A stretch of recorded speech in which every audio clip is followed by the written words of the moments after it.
Yes, you absolutely can add animation to Canva, and in this video, I'm going to show you exactly how to do it step by step. If you're creating social media posts, presentations, thumbnails, or short videos, Canva makes it really easy to bring your designs to life with animation. And the best part is, you do not need any advanced editing skills to get started. Before we jump in, if this tutorial helps you out, go ahead and hit that like button and make sure you subscribe for more quick and easy software tutorials just like this one. Alright, let's get into it. First, open Canva and open the design you want to animate. You can start with an existing project or create a brand new one from scratch. Once your design is open, take a moment to look at the different elements on the page because Canva lets you animate individual pieces like text, images, shapes, and even video clips. Now, click the element you want to animate. This is important because Canva will apply the animation based on what is selected. If you want to animate a title, click the text box. If you want to animate a picture, click the image. If you want the whole page to move, you can select the page itself or use the page animation options depending on your design. After selecting your element, look at the top toolbar and click Animate. This is the main tool you'll use to add motion effects in Canva. Once you click it, Canva will open a panel with a variety of animation styles. You'll usually see options like subtle movement, playful effects, fades, pops, and more dynamic transitions depending on the type of content you're working with.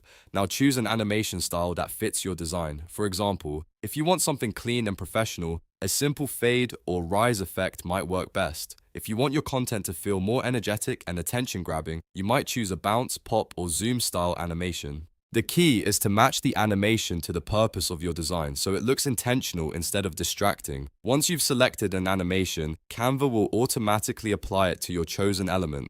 At this point, you can preview how it looks right inside the editor. If the movement feels too fast, too slow, or just not quite right, try a different style until you find one that works better. Small changes can make a big difference in how polished your final design looks. If your design includes multiple elements, you can repeat the same process for each one. This means you can animate text separately from images, or give different items different effects for a more dynamic result. For example, your headline can fade in first, then your image can slide in after it, creating a more engaging visual flow.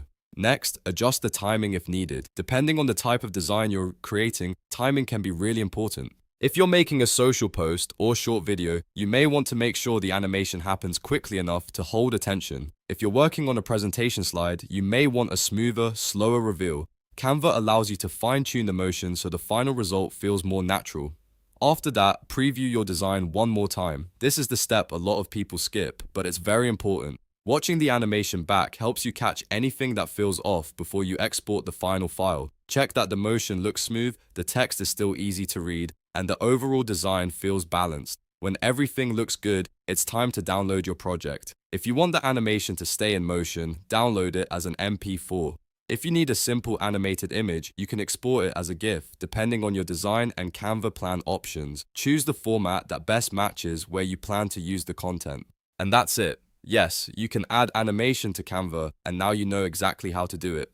Open your design, select the element, click Animate, choose the style, adjust timing, preview it, and then download your final file.